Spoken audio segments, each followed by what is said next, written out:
all this pantomime in Parliament in the UK at the moment is just this political coup to which we're being treated without so much as a by your leave. I think he's bringing a lot of people down, and people's faith in the state, people's faith in the establishment, people's faith in democracy, it's all been rattled to the foundations.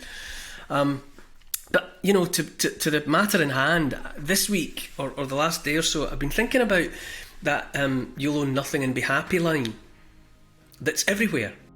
It's all over the internet. Social media is awash with memes that make use of this idea. You will own nothing in the future and you'll be happy. And on the face of it, I think it's amongst the most anti-human, enslaving, controlling concepts I've ever heard in my life. But we'll get to that. I should set it up a little bit. When I say I've been thinking about it, my wife Trudy and I, we were out on our dog walk, which we do every day, and we always pass and wave to a man who's out walking his terrier. So he's got an orange refuse bag in one hand, and in the other he's got one of those, you know, those litter picker things that mean you can pick up stuff without bending down. And as well as walking his dog every day, always along the same stretch of road, we always encounter him at the same place at the same time, out in the countryside. You know, it's out in the wilds. He picks up the trash and puts it in the bag. And you know, we've remarked on it before, but today Trudy said he makes a difference every day. That man. And she's right. And the truth is, we should be doing the same. We should be walking along with a bag each, because the hedgerows and the verges, they're full of rubbish. It never ceases to amaze me.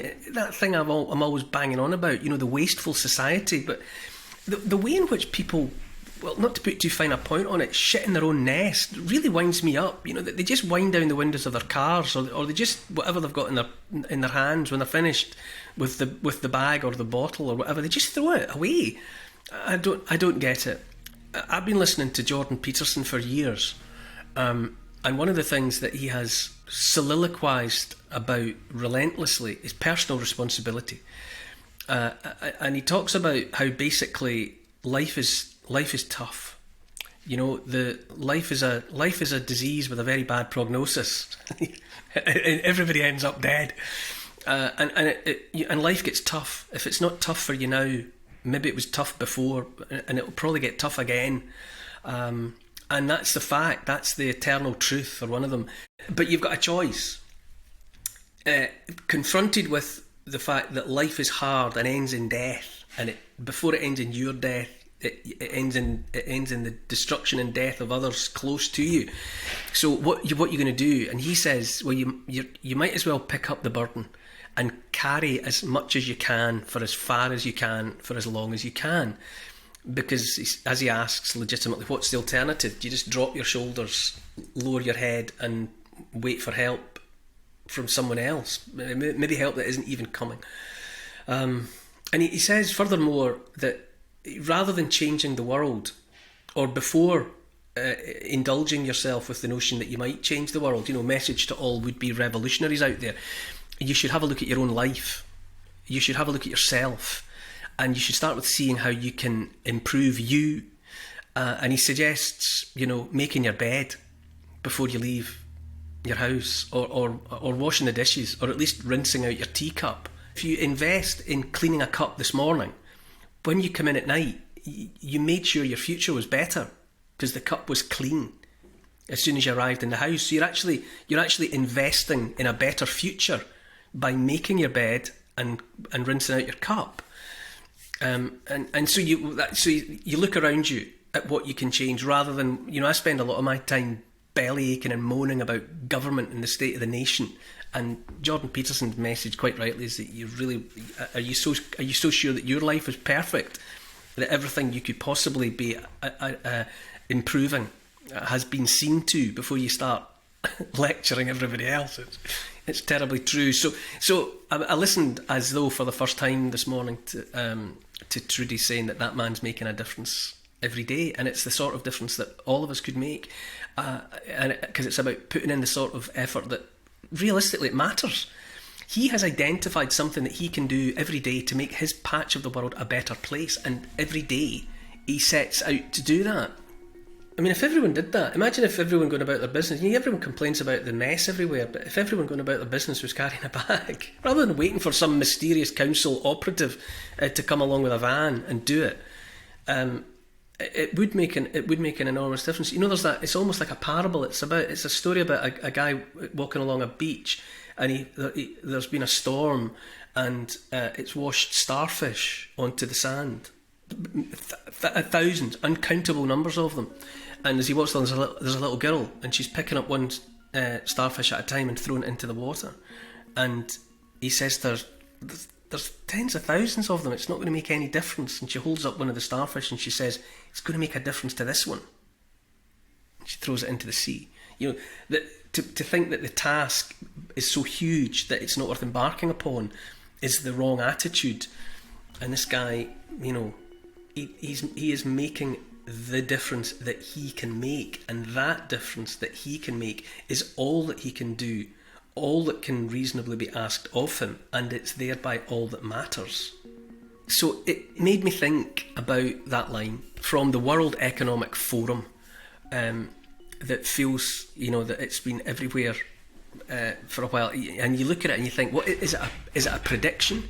Is it a threat that in the future we will each of us own nothing and jolly well be happy? Are you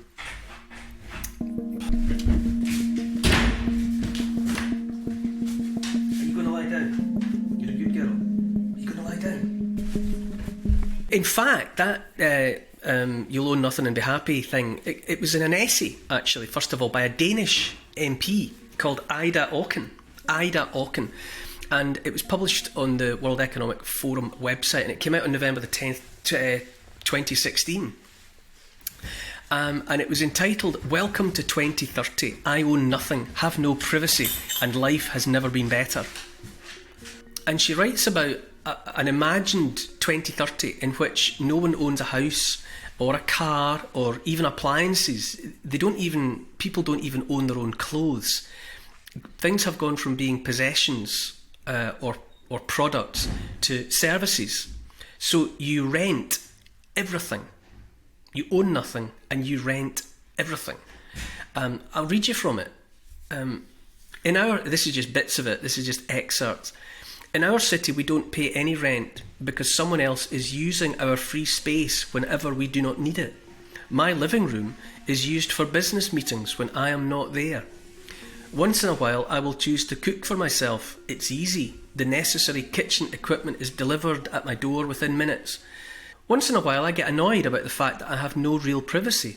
Nowhere I can go and not be registered. I know that somewhere everything I do, think and dream of is recorded. I just hope that nobody will use it against me. All in all, it's a good life. Much better than the path we were on, where it became so clear that we could not continue with the same old model of growth.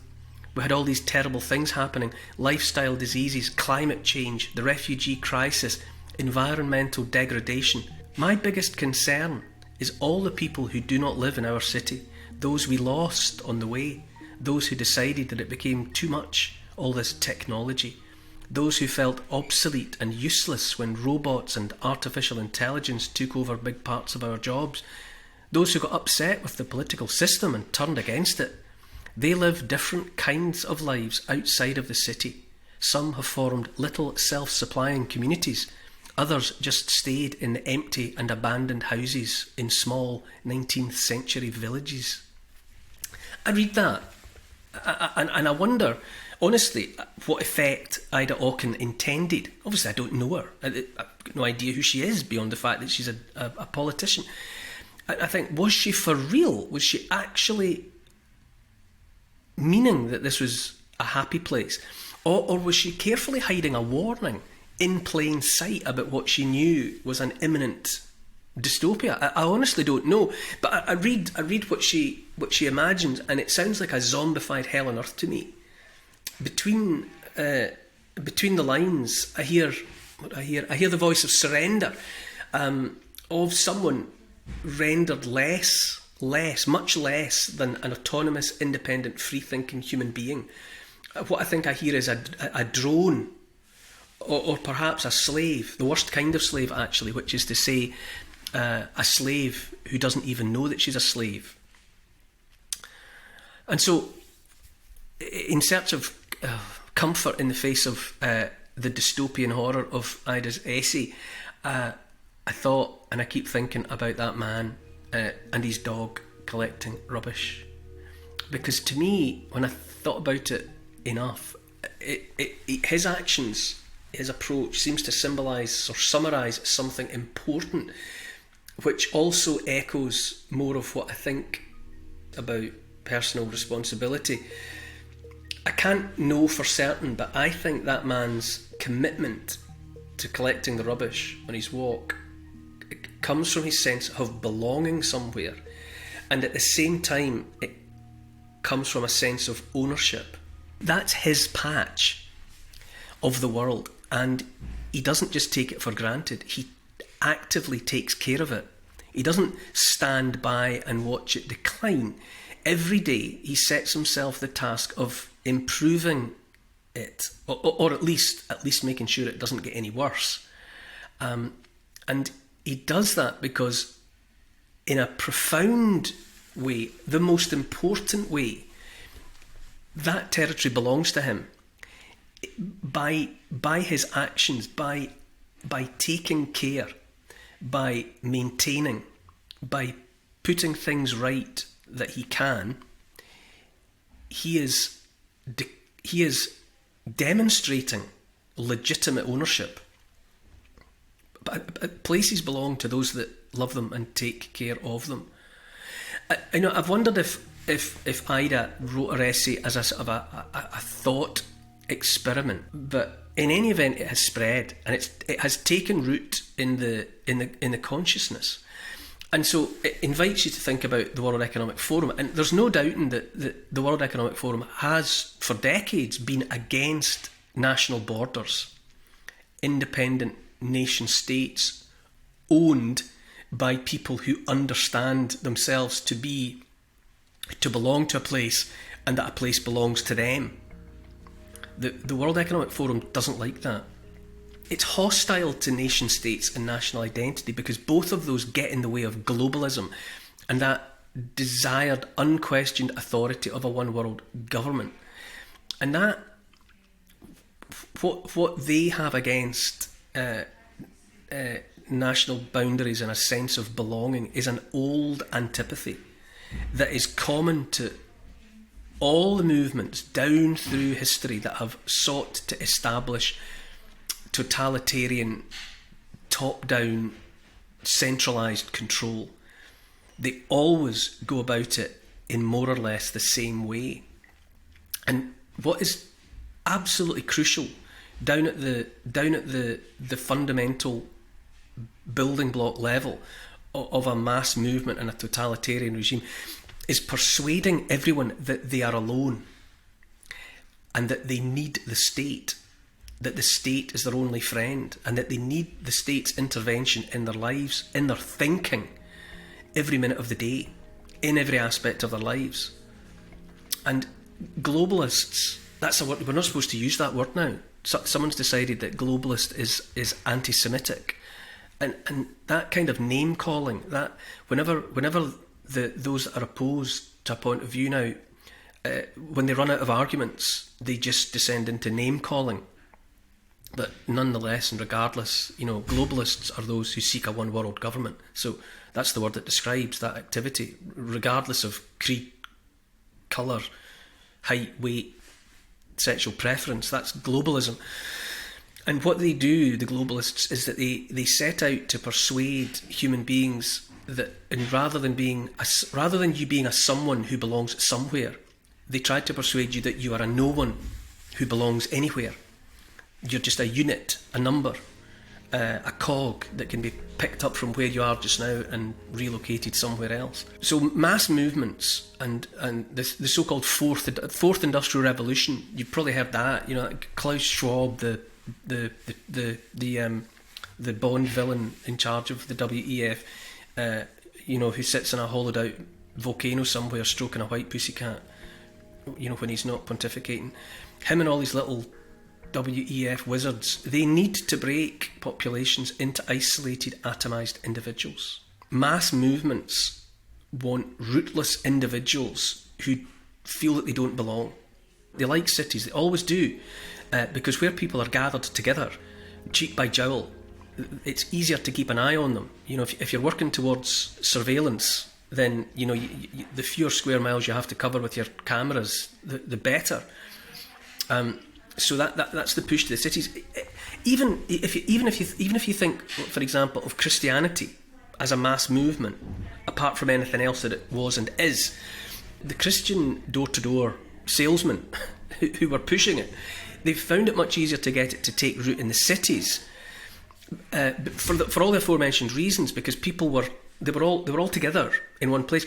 And it's not always the case, but it's often the case that people in cities don't belong there. They weren't born there. People tend to have come from somewhere else, and they gravitate towards cities, often because the things they need and want, or the things they think they need and want, are in the city. And so they can be rootless, deracinated, cut off from who they were and where they came from. And that, subconsciously or consciously, it can make people vulnerable, and they can they look for other things, other senses of belonging. And if the natural things to belong to aren't there, they kind of form these sort of ersatz attachments to whatever's in the city.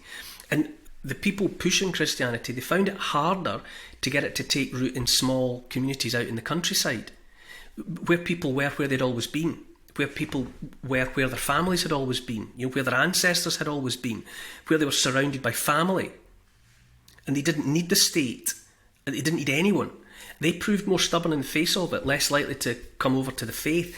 And the Latin for the people of the countryside is pagani, from which you get pagan, because the people in the countryside tended to stay with the old ways and wouldn't become Christian. Likewise, the people of the heathlands, the people out in the wild heathlands, they were heathens. That's where we get heathens and pagans.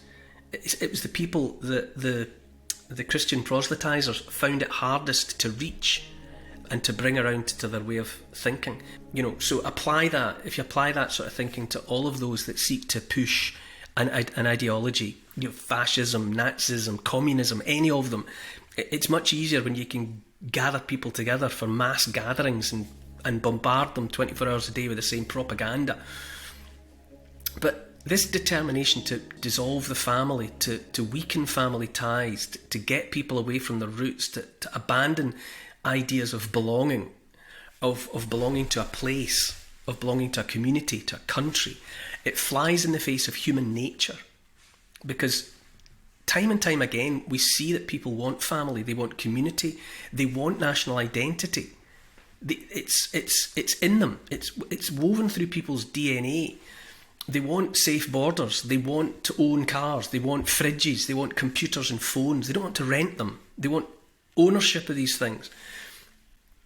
And where people have that sense of belonging, it's to everyone's benefit, because people then are more likely to care about what they have and what they see around them.